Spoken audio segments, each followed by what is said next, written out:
Hello viewers, কেমন আছেন সবাই? আশা করছি সবাই অনেক ভালো আছেন। স্বাগত জানাচ্ছি নতুন আরেকটি ভিডিওতে। ভিউয়ার্স, চমৎকার এই পার্ক অ্যান্ড রিসোর্টটি ঢাকার খুব কাছেই নারায়ণগঞ্জের রূপগঞ্জ উপজেলার ভুলতায় প্রাকৃতিক সৌন্দর্য ও বিনোদনের সকল আধুনিক সুযোগ সুবিধা নিয়ে প্রায় 100 একর জায়গা জুড়ে সুবর্ণগ্রাম অ্যামিউজমেন্ট পার্ক অ্যান্ড রিসোর্টটি সাজানো হয়েছে। ভিউয়ার্স, এবার চলুন সম্পূর্ণ পার্কটি ঘুরে দেখতে দেখতে আরো কিছু তথ্য জেনে নেওয়া যাক। পার্কটিতে বিভিন্ন ধরনের আকর্ষণীয় ride, water park, restaurant, juice bar, coffee shop, luxury resort, car parking এবং পিকনিক স্পট ছাড়াও এই পার্কে স্পিড বোটে চড়ে সমস্ত ওয়াটার পার্ক ঘুরে দেখার ব্যবস্থা রয়েছে। সুবর্ণগ্রাম অ্যামিউজমেন্ট পার্ক অ্যান্ড রিসোর্টে যে কোনো ধরনের সামাজিক অনুষ্ঠান, কর্পোরেট সভা, সেমিনার এবং পিকনিক আয়োজনের সুব্যবস্থা রয়েছে। রাজধানী ঢাকার বেশ কাছে অবস্থান হওয়ার কারণে বাংলাদেশের সর্ববৃহৎ এই বিনোদন পার্কটিতে প্রতিদিন সব বয়সের অসংখ্য দর্শনার্থীদের আগমন ঘটে।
ভিউয়ার্স, আপনারা কিন্তু খুব সহজেই ঢাকা থেকে এই পার্কটিতে চলে আসতে পারেন।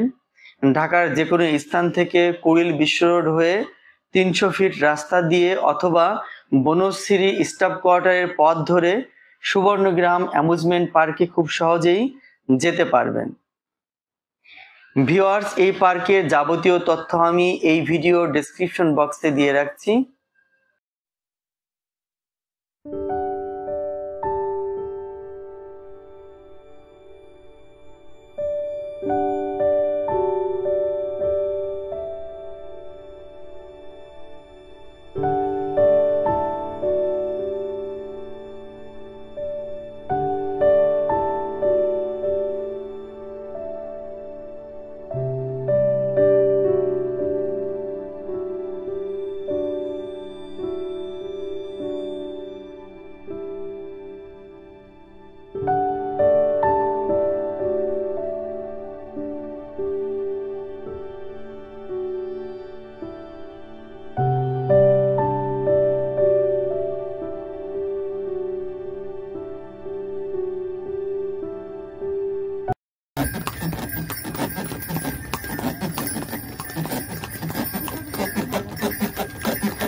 ভিউয়ার্স, ভিডিওটি আর বড় করছি না, আজকের মতো এখানেই শেষ করছি। সবাই অনেক বেশি ভালো থাকবেন। আল্লাহ হাফেজ।